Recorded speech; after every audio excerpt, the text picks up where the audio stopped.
வணக்கம். ஜவை இஜட் from Javadhupatti Pudur. Power writer அப்படிங்கிற யூடியூப் சேனல் மூலமாக உங்களை மீண்டும் சந்திக்க ரொம்ப மற்ற மகிழ்ச்சி. அத்தோடு எங்கள் சேனலை சப்ஸ்கிரைப் பண்ணுங்கள், பெல் பட்டன் அழுத்த மறந்துடாதீங்க. அத்தோட எல்லாத்துக்கும் ஷேர் பண்ணுங்கள். பொதுவாகவேங்க ஒரு மனுஷனுடைய ஒரு குணம் அறிந்து நடந்துக்கிட்டான் அப்படின்னா நமக்கும் பிரச்சனை இல்லை, அவங்களுக்கும் பிரச்சனை இல்லை. நாம இருக்கட்டும், பிறராக இருக்கட்டுமே, ஆரம்பத்தில் ஒரு தவறு செய்கிறதான், ரெண்டாவது ஒரு தவறு செய்கிறதான், அது சம்பந்தப்பட்ட ஒரு செய்தி தெரிஞ்ச உடனே அடே இந்த மனிதன் ஒரு தவறானவன், இது சம்பந்தப்பட்ட நம்ம இதுக்கு தலையிட்டுக்கிட்டு அப்படின்னு சொல்லிட்டு விலகிடணும். சும்மா போட்டு நொயின்னு நோண்டிக்கிட்டே இருந்தா அப்படின்னம்னா என்ன ஆகுது? அப்போ தவறு செய்தவன் கூட நல்லவனாக மாறிவிடுகின்றான். நல்லா புரிஞ்சுக்கணும். அப்போ என்ன ஆகுது? அது கூட அடப்போப்பா அவனை பற்றி தெரிஞ்சதாச்சுன்னா அப்புறம் எதுக்கே தேவையில்லாம் போய் சீண்டிட்டு உட்காந்துருக்கீங்க அப்படிங்கிற மாதிரி அறிவுரை சொல்லக்கூடியவர்களுக்கும் பிறருக்குமே எரிச்சல் வந்துடும். நல்லா புரிஞ்சுக்கணும். அது மாதிரி தான் இன்னைக்கு இளையராஜா சம்மந்தப்பட்ட வகையில் ஆல்ரெடி அவர் மஞ்சுமல் பாய் சம்மந்தப்பட்ட வகையில் ஒரு 60 லட்சத்தை பிடிங்கிட்டு விட்டார். அந்த குணா படப்பாடல். ஆமாம், இது மனித காதல் இல்லை, கேட்டால் அனுமதி இல்லாமல் என்னுடைய பாட்டை உபயோகப்படுத்திட்டாங்க. ஒரு பாடல் அப்படிங்கிறது 4 பேருக்கு சொந்தமானதுங்க. இசையமைப்பாளர், பாடகன், கவிஞன், தயாரிப்பாளர் 4 பேருக்கு சொந்தமானது. ஆனால் இளையராஜா பொறுத்தவரை எனக்கு மட்டும்தான் சொந்தமானது. அது எந்த ஒரு நியாயம் அப்படிங்கிறது தெரியல. அதை வச்சு அவர் அப்படி இன்னும் போயிட்டு தான் இருக்கார். வயசு 84 ஆச்சா ஒளி, இன்னும் மெச்சூரிட்டி கிடையாது. அந்த பண ஆசை, அந்த பெருந்தன்மை இன்னைக்கு கிடையாது. இதே MS விஸ்வநாதன் எடுத்துக்க, மற்றபடி எல்லா தயாரிப்பாளர் எடுத்துக்கலாம், எந்த ஒரு பிரச்சனையுமே கிடையாது. ஆனால் இவர் ஒரு ஆள் மட்டும் ஏதோ ஒன்று பண்ணிக்கிட்டே உட்காந்துருப்பார். அதே மாதிரி தான் விஜயகுமார். இப்போ சமீபத்தில் அந்த விஜயகுமாரை பொண்ணு வனிதா மிஸ்டர் டி மிஸ்ஸஸ்ன்னு எடுத்து அதில் ஒரு பாட்டில் போட்டு விட்டாங்க. அது சம்மந்தமாக இவர் கோர்ட்டில் கேஸ் போட்டு இன்றைக்கி பிரச்சனையாக இருந்துகிட்ருக்கு.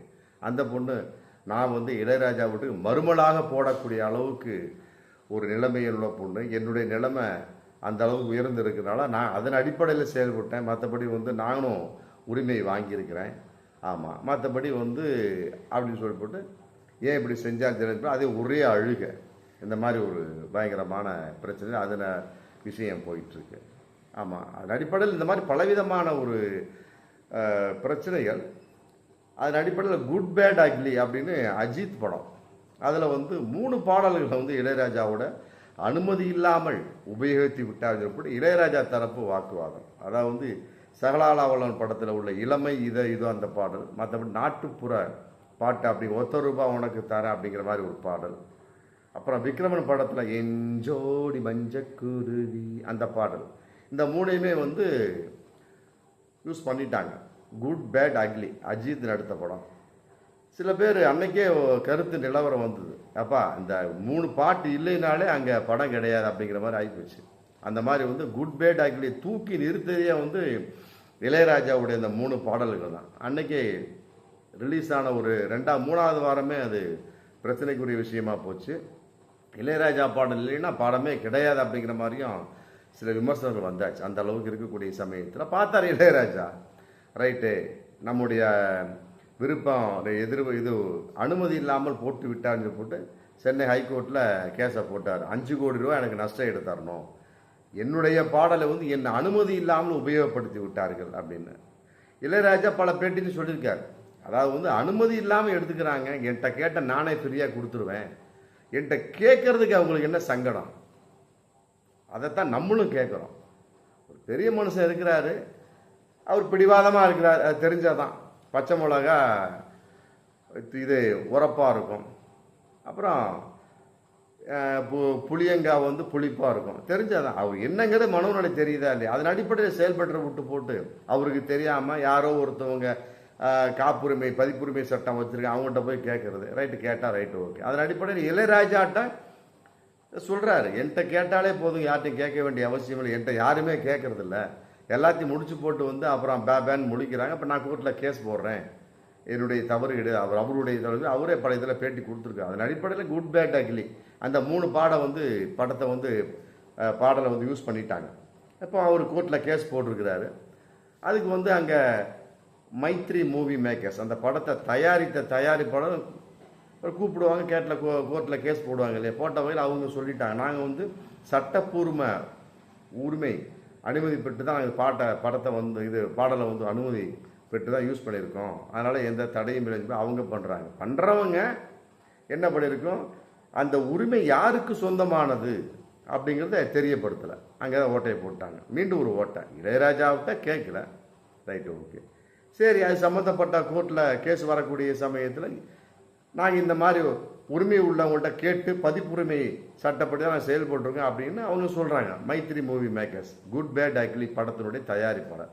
சரி, கோர்ட்டில் சென்னை ஹைகோர்ட்டில் வந்து நீதிபதி கேட்குறாங்க, ரைட்டாக நீங்கள் அனுமதி வாங்கினீங்க, அதை பற்றி ஒன்றும் இல்லை, யார்கிட்ட அனுமதி வாங்கினா அந்த நிறுவனத்தோட பேர் என்ன அப்படின்னா பேன் முடிச்சிருக்காங்க மேத்ரி மூவி மேக்கர்ஸ்.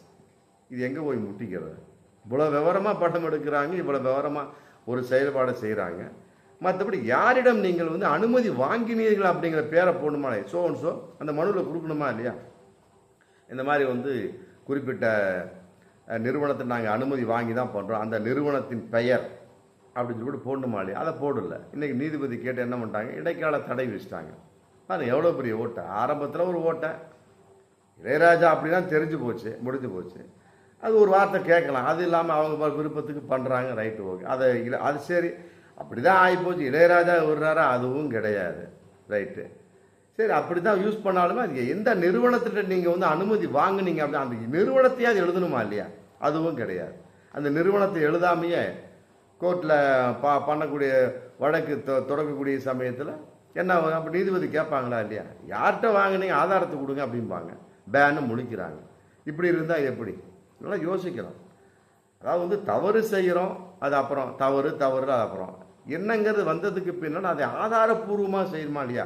இது வந்து மைத்ரி மூவி மேக்கர்ஸ் செய்த மிகப்பெரிய ஒரு தவறு. ஆமாம், சென்னை ஹைகோர்ட் ரொம்ப கண்டிச்சிருக்கிறாங்க. நீங்கள் இப்போ அனுமதி வாங்கினா சொன்னீங்க, ரைட், அது பேர் யார், அதை ஒரு வரியில் எழுதுறதுக்கு என்ன? வக்கீலம் அந்த மைத்ரி மூவி மேக்கர்ஸ் சம்மந்தப்பட்ட வக்கீலம் வந்து கோட்டையை விட்டாங்க. இப்போ அதை மீண்டும் வழக்கு தாக்கல் பண்ணக்கூடிய ஒரு சூழல். அப்போ தான் வந்து இடைக்கால தடை நீக்குவாங்களா, மற்றபடி அது என்ன பொசிஷன், இல்லை அதுக்கும் வந்து இளையராஜா மீண்டும் அதெல்லாம் கிடையாது, என்கிட்ட கேட்கவே இல்லை அப்படின்னு பிடிவாதமாக பேசி விடுவாரா அப்படிங்கிறது வரும் காலங்களில் தான் தெரியும். இருந்தாலுமே நம்ம சொல்லிக்கொள்வது அவ்வளோதான். ஒரு குறிப்பிட்ட நபருங்க, முடிஞ்சு போச்சு. முதல்ல சொன்ன மாதிரி தான், குறிப்பிட்ட நபர், அவர் இளையராஜாவாக இருக்கட்டும், அது யாராக இருக்கட்டும், எஸ்பி பாலசுப்ரமணியமாக இருக்கட்டும், வைரமுத்துவாக இருக்கட்டும், மற்ற எஸ்பி முத்துராமன் யாராக இருக்கட்டுமே, அதை பற்றி ஒன்றும் இல்லை. இவர்கள் இவ்வாறு தான் இருக்கிறார்கள் அப்படிங்கிற ஆதாரப்பூர்வம் 2 கேஸில் 3 கேஸில் தெரிஞ்ச பின்னால் வாலண்டரியாக போய் கேட்டு அதுக்கு தான் ஏற்பாடை பண்ணிட்டு போக வேண்டியதானே. அதை விட்டு போட்டு திரும்ப திரும்ப திரும்ப அவருக்கு வேலை வச்சுக்கிட்டே இருக்கிறீங்க. இது வந்து ஏற்றுக்கொள்ள முடியும். அவருக்கு 84 வயசு, அவரு திருந்துற மாதிரி கிடையாது. அது என்னங்க தெரிஞ்சு போச்சு. நம்மளாவது திருந்தணுமா இல்லையா?